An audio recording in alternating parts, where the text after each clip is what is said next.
Paul Cripps is the production designer for the Emmy award-winning series Ted Lasso. I'm Matt Noble of Gold Derby, and I wanted to ask you, Paul, what do you believe about Ted Lasso, the show? Uh, well, I believe that it's made a huge difference to a lot of people in the world that I have come to experience uh, the the way the public has come back to us and said how different Ted Lasso is to other television programs, and I believe it's been a force for good. I think generally, and that people love the show and feel it touches them in a way that perhaps other programs don't. I suppose that's how I'd say I believe in it. Hmm. What you talked about the difference it's made in other people's lives. What difference has it made in your life, Paul? Uh, well, it's certainly thrown me onto a bigger stage. I mean, I think I was a well-known designer in the UK. I've made some interesting programs here in the UK that have also gone around the world. But I think in terms of me personally, it's kind of, it's been a big boost internationally to my career. It's certainly given me a lot of work. There's a lot of hard work producing the series. I've been on all three. We're currently shooting series three at the moment. Um, so it's made a big difference in my life, really. And it's also, just walking out of my house, or my neighbours are like, "Oh, we're watching Ted Lasso," and loving it. And and that's the first time anybody's really kind of known that that's what I do, and that's the show I've been working on, I suppose. Yeah, let's talk about that sort of second season of the show that you worked on. What was the sort of most challenging sort of set design for you to have to put together for that one?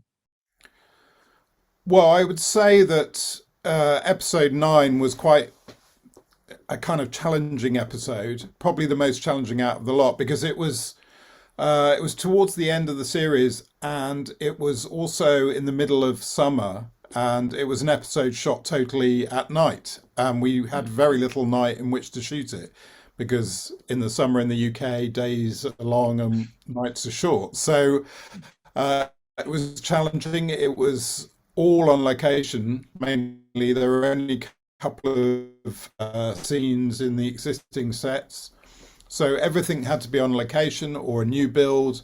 So it's probably the most challenging episode of all the 12 we did for series two. Yeah, that's the Beard After Dark episode. Was what particular sort of location or scene for that do you think sort of just clicked particularly well, or that you're particularly pleased with how it all turned out? I think I really loved the club, the club under the church. We Yeah. really had a bit of fun with that, and it was a chance for Brendan to let his hair down, show us his kind of hula hooping skills. But it was just we transformed the kind of it's a kind of space, performance space under the arches of the railway tracks in the centre of London, and we transformed it into a club that takes place under a church. And we added a lot of neon and a lot of flying. So it's quite a fun set to do, and I just thought it transformed the space kind of magically in a way. Yeah. Um, Also another thing I thought was pretty cool was we got to see the team Richmond ASC make Richmond made sort of do quite well in the FA Cup. And you got to go to Wembley sort of stadium. How did like because there's a lot of soccer or football in the show, but like that's a whole different sort of ground to have to capture the atmosphere of and sort of the vibe of. How did that one come together? That was it was a good experience for me. I mean, it was I've shot at Wembley before, but usually using it as other things. So there's a lot of underground spaces in the car park and stuff, and we often use it for things like airports and when we can't get to the airport. So to shoot it as a football stadium was brilliant. And actually, Wembley and the FA were really helpful. They printed a lot of the kind of graphics and signage that they would normally do for an FA Cup semi-final. They printed it as per, AFC Richmond. So they decorated the whole of the coaching area and the tunnel and everything, and it was just amazing to shoot. Obviously, it's such an iconic ground in the UK. And they were just really helpful. I mean, it was our usual problem of populating the stadium, but the people in post do such a good job with that. They motion capture fans, they use digital dummies, and the combination of real crowd and those two other elements really helped get the atmosphere, I think. But it was, for me, obviously, it was a personal pleasure to go and shoot there. I support a team that only have one cup, and they won it at Wembley, and I was there when I was a young kid. So, I mean, it's a magical place to go and shoot. Yeah, what was that like for you walking into the? And again, you've probably used there to film other things before, like airports and stuff. But like, what was it like going there to a ground that means so much to you, going there to shoot a football match there and walking into that stadium? I think it's the same feeling you get at any club. I mean, I've been to most of the London clubs now with Ted Lasso, and it's just that feeling when you walk up the tunnel and you go out onto the pitch. Even if there's no one there, it's still a momentous event, and Wembley is just like another, 100% on that. And what was really amazing was kind of standing back and then watching the team form up as if they were coming out for a real match, and seeing them walk out the tunnel. And they're all massive football fans, and just seeing their faces light up as they walked out to see the whole ground is it was just magical, really. It really lovely feeling for the whole day. And also we had like Mike Dean, a proper FA referee, standing in, playing himself. So it was kind of weird, but it was great as well. Yeah. And what team do you go for, Paul? I'm an Oxford United supporter, so we've only won we we've kind of won one cup, and that was in 1986. So, but it's something I really remember, and obviously I've been to a few matches at Wembley, the old Wembley and the new Wembley, and yeah, it's just an iconic ground. And we've got to go to a few more grounds this season as well. But just shooting at football grounds, although it's a lot of work for me and a lot of work for post, it's just lovely to get the insight into the real clubs, because we get to see bits of the club that generally the public doesn't get to see, and it's just fascinating for me as a Mm, football fan as well as a designer, really. mm. What's more exciting for you, Paul, seeing your club win seeing Oxford win at Wembley Stadium in 1986, or seeing Ted Lasso win Best Comedy Series at the Emmys last year?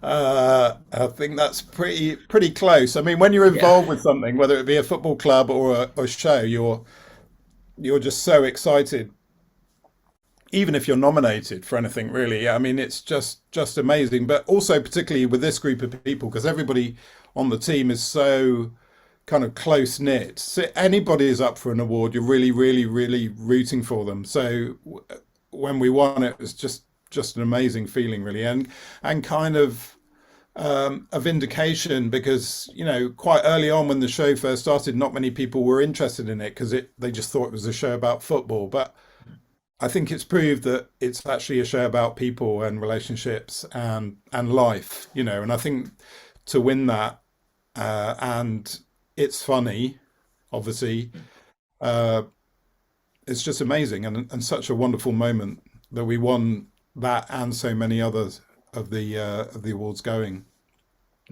Yeah, you talked about how like everyone supports each other so much on the show. What is sort of the culture and the Ted Lasso way of making the show and that sort of collaborative, supportive environment?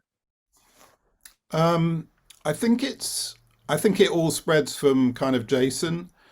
and Brendan and Joe, the kind of original instigators of the show, that they're quite open, and they're kind of driven about the show, but they're very open to collaboration. And if they trust people, they allow them to do their jobs and make suggestions.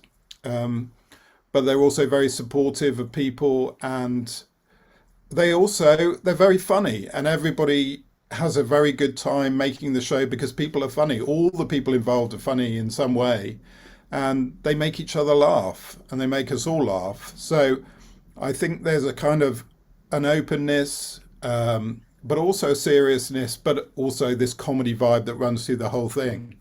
And I think Jason probably feeds off the people around him to kind of enhance the show and to enhance the characters, and they've grown throughout the series. So I think that, and the fact that it's based around a team, and we actually do feel like a team when we're on the set, and both behind the camera and in front of the camera feel like we're a team in Ted Lasso. And I think Jason is our kind of manager, so it does stem from him, but I think there is just a really good vibe and a really good mix of people, and all trying to make something that we now feel is really worthwhile in other people's lives.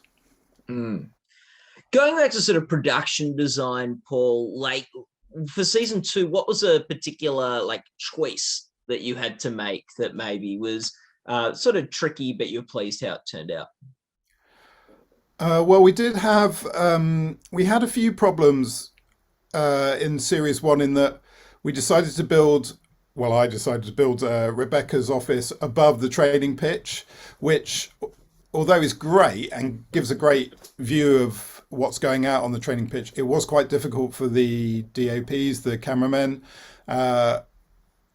mainly due because we don't shoot in California, we shoot in England, and the weather, we sometimes have 4 seasons in one day, but the light tends to go and come, and sometimes it's really sunny, sometimes it's just, there's no light at all. So they had a real problem managing the light in that office. So series 2, they persuaded me to build it in the studio, and then we blue screen the views outside to the training pitch.